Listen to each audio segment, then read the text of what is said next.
Hi guys, welcome to Strength Reversed. It's Amy. Thank you for joining me for day 10 of the 31 Days of Tarot Challenge hosted by Ethany. And I thought today's prompt was very interesting and very fun. And I racked my brain and came up with a couple of things. The prompt today is, if you could design a 79th tarot card, what would it be? And I designed a 79th and an 80th. Maybe it's like a 79th and a half, but this was a good one. This made me think. Now, I kind of went back and forth about, is this what I'm supposed to do? But, this year I'm not going to keep myself small. So this is what I came up with. So my 79th tarot card, now I opened some Google Slides and formatted and cut and paste and finagled and printed it on a piece of paper. My 79th tarot card is called The Question. When you read tarot, no matter who the querent is, if the querent is yourself or the querent is someone else, I think there are two parts of the tarot reading, and they are equally important. One of them is the actual reading when you interpret the cards, but the other part is the question, and I think the reading can only be as good as the question. When I have read for other people, I almost always, without fail, have to help the querent restate their question so that they're going to get the most empowering reading, the most bang for their buck. A lot of times, I think it's just human nature, or, I don't know what it is, but a lot of times people will come to the tarot and they ask a yes-no question, or they ask a question that starts with the word should. Should I do this? When will this happen? Is this a yes or a no? And those kinds of questions often take you out of the reading. They're completely disempowering because it removes you from having any control or influence or participation in the process or in your own life. And, we can't control everything, but we do have a lot of choices and we do have a lot of influence in our own lives.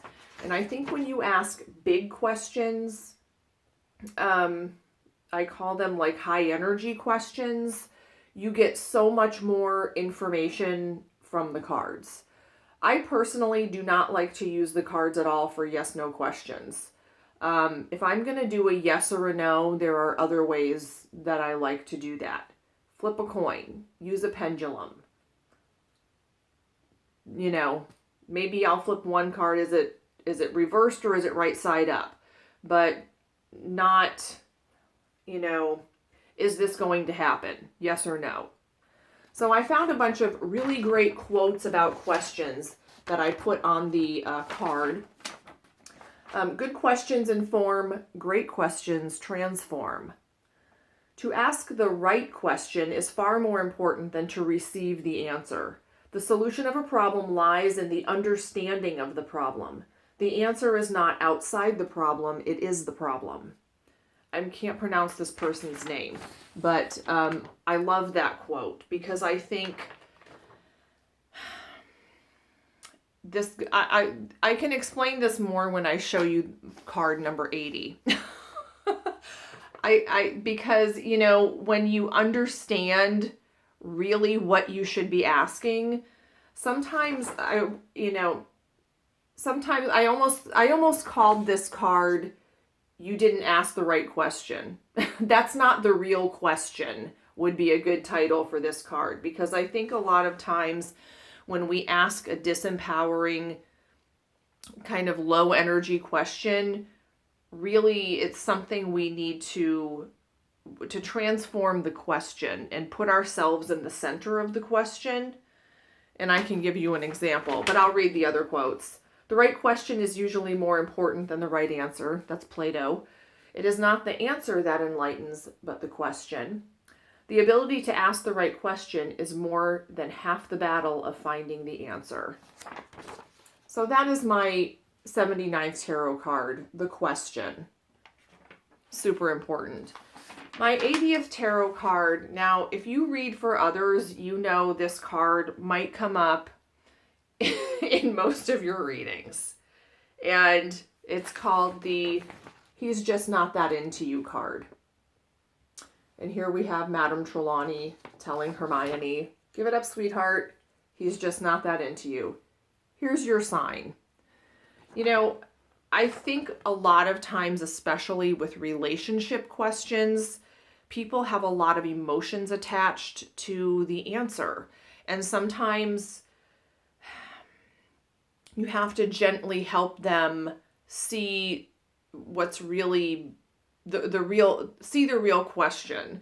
So that's not the real question card, I think would probably come up a lot in relationship readings. Why isn't he calling? Is he thinking of me?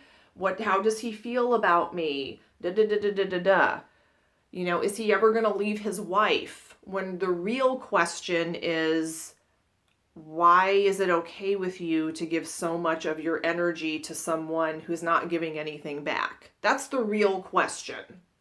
And sometimes you can gently lead someone to that question, and sometimes you can tell they're just not open to that. And sometimes that's not always the situation, but sometimes with questions like that, there's a bigger question underneath the question.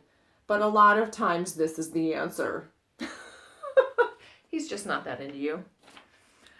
Anyway, is that mean? I don't think that's mean. I just think it's kind of true and freeing.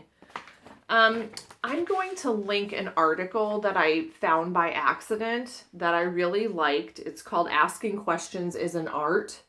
And it was on a random some church website, and I don't know who this person is, but it was a really good question about it was a really good article about really good questions.